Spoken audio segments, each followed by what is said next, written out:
सगळं होत असताना मनसेची भूमिका ही भाजपच्या भूमिकेसारखीच असल्याचं वक्तव्य देवेंद्र फडणवीस यांच्याकडून समोर आले। मनसेची मराठी माणूस आणि हिंदुत्वाची भूमिका ही भाजपसारखीच असल्याचं वक्तव्य देवेंद्र फडणवीस यांनी केले।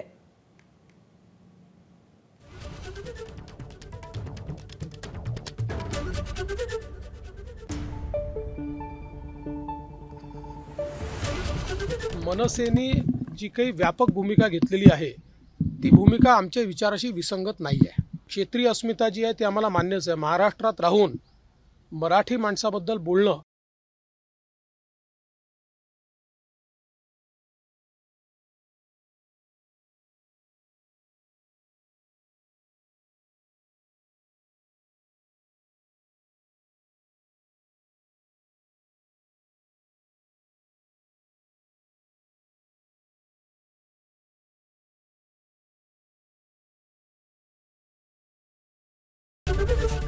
एबीपी माझा, उघडा डोळे बघा नीट।